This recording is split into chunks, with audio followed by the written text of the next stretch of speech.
चलिए focus shift करते हैं। बड़ी खबर आ रही है पटना से, यहाँ अखाड़ा में, जहाँ बिहार के मुख्यमंत्री नीतीश कुमार ने पार्टी नेताओं से मुलाकात की है। और जब वे पार्टी ऑफिस से बाहर निकले तो लालू यादव के परिवार से लगातार हो रहे हमलों पर जवाब दिया और कहा कि 2005 से पहले बिहार में कोई काम नहीं हुआ और जब से वो सत्ता में आए तभी से जो काम हुआ वो हुआ है।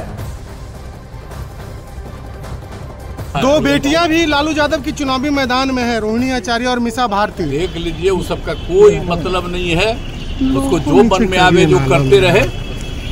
कोई काम किया है? जब उतना दिन काम किया, किसी को काम किया? अब पहले कितना होता था झंझट, तो इसलिए आप चिंता एकदम मत करिए। मुख्यमंत्री नीतीश कुमार जी कह रहे हैं, देखिए हम तो काम कर रहे हैं 2005 से लेकर 24 तक, अब भी काम कर रहे हैं, थके हुए दिख रहे हैं। क्या कहीं ना कहीं इशारों में कह दिया लालू प्रसाद यादव की दोनों बेटियां चुनावी मैदान में हैं और वे नीतीश कुमार के प्रधानमंत्री मोदी के अभिवादन करने पर तंज कस रही हैं। तो साथ में प्रधानमंत्री मोदी मंदिर पर विपक्ष कोशिश कर रहा उस। आप देखिए, ये दुख तकलीफ की बात है, ये हमारा है क्या होगी कि क्या प्रधानमंत्री नरेंद्र मोदी जी नीतीश कुमार से उम्र में बड़े हैं या छोटे हैं, ये देखना पड़ेगा।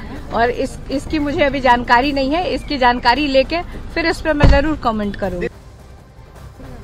कोई मना नहीं किया था। अब हमारे घर में ही भगवान बसते हैं। हाँ, बचपन से ही हम लोग कोई भी काम करने से पहले भगवान का पूजा प्रार्थना करते हैं, माँ बाप का आशीर्वाद लेते हैं। सिर्फ राम मंदिर नहीं, वो लोग तो बहन सीता को भी वो लोग मतलब कि गाली गलौज करवा रहे हैं। ऐसी तो पार्टी है। वो भगवान राम के क्या होंगे जब उनकी अर्धांगिनी सीता, हम लोग सीता माँ का पूजा करते हैं। सीता माँ का जननी है बिहार, वहाँ पे आकर के बहन बेटियों को गाली देते हैं, लज्जित करते हैं और वैसे ही लोगों को अपने साथ बैठा के रखे हुए। इस बार बिहार की माताएं बहनें सब उनका जवाब। वहीं तेजस्वी यादव ने जहां एक तरफ नीतीश कुमार से प्रधानमंत्री मोदी को प्रणाम करने पर तंज किया तो सनातन के मुद्दे पर भी पलटवार किया। कि प्रधानमंत्री को ये सब बोलना चाहिए? क्या सबूत है भाई? क्या बात है? हम और आप हिंदू नहीं है। मेरे घर में मंदिर है, हम लोग पूजा नहीं करते हैं। दिखाने वाली बात है क्या? क्या विरोधी है? भाजपा के लोग अपने आप, जितना भाजपा के नेता अपने आप को भगवान समझ रहा है क्या? उनका विरोध कर रहे हैं तो भगवान का विरोध हुआ? तो भाजपा के लोग अपना तुलना जो है भगवान से ना करें। भगवान सब देख रहा है और सबको वहीं जाना है। अब वहीं महाराष्ट्र में खिचड़ी घोटाला मामले में उद्धव ठाकरे के करीबी अमोल कीर्तिकर को एनफोर्समेंट डायरेक्टरेट के सामने पेशी करनी पड़ी है। उनकी पेशी है। पूछताछ के लिए अमोल कीर्तिकर ईडी के ऑफिस पहुंचे हैं। बता दें कि अमोल कीर्तिकर मुंबई नॉर्थ वेस्ट से शिवसेना उद्धव बालासाहेब ठाकरे यानी यूबीटी से प्रत्याशी घोषित किए गए। अब इस खिचड़ी घोटाले में एक ट्विस्ट और है। अमोल कीर्तिकर को उद्धव ठाकरे का तो करीबी बताया जाता ही है, लेकिन वहीं संजय निरुपम का एक बहुत बड़ा आरोप सामने आया है। संजय निरुपम ने कहा कि संजय राउत इस घोटाले के सूत्रधार हैं। संजय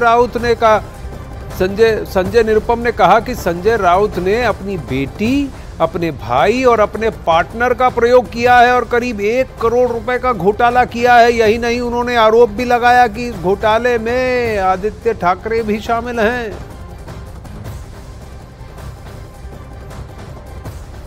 आज 8 अप्रैल है और आज उत्तर पश्चिम विभाग के शिवसेना के जो उम्मीदवार हैं उनको ईडी ने बुलाया है और ईडी इंट्रोगेशन के बाद क्या करेगी मुझे नहीं मालूम है, लेकिन निश्चित तौर पर खिचड़ी चोर के खिलाफ कार्रवाई होनी चाहिए और पूरे उत्तर पश्चिम जिला के मतदारों को पता चलना चाहिए कि उनका जो संभावित उम्मीदवार है वो कितना बड़ा चोर है, कितना बड़ा बेईमान है और कितना बड़ा दलाल है। लेकिन जब खिचड़ी चोर और खिचड़ी स्कैम क्यों करना शुरू, ये हैं शिवसेना उबाठा के काल में बीएमसी यानी बृहन मुंबई म्युनिसिपल कॉर्पोरेशन, मुंबई की म्युनिसिपल कॉर्पोरेशन ने खिचड़ी बांटने का कॉन्ट्रैक्ट दिया था। लाइसेंस नहीं होने पर भी कॉन्ट्रैक्ट देने के आरोप लगे। कॉन्ट्रैक्ट में नियमों की अनदेखी करने का भी बहुत बड़ा आरोप है। बीएमसी के अधिकारियों पर 6.37 करोड़ की धांधली का आरोप है।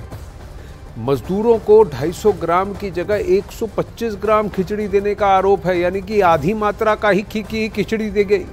ईडी इस खिचड़ी घोटाले की जांच कर रही है और सबसे बड़ा आरोपियों पर यह लग रहा है और जिन पर भी उंगलियां पॉइंट की जा रही है उन पर यह लिख रहा है कि कोरोना काल में मुसीबत में खिचड़ी तक को नहीं छोड़ा, इस पर भी घोटाला कर दिया।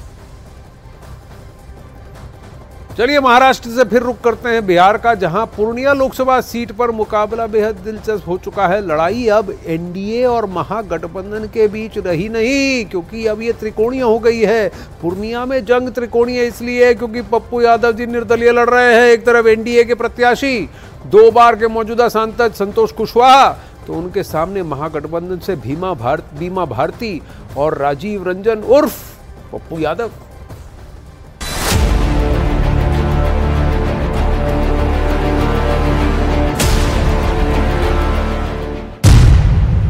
एनडीए से मुकाबला, महागठबंधन में फूट।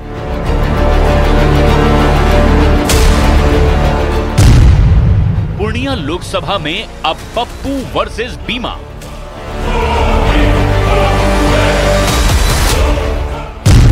चुनावी घमासान, पप्पू ने नहीं छोड़ा मैदान।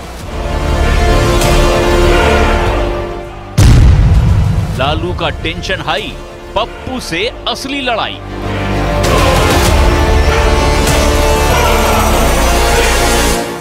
बिहार की पूर्णिया लोकसभा सीट पर मुकाबला बेहद दिलचस्प हो चुका है।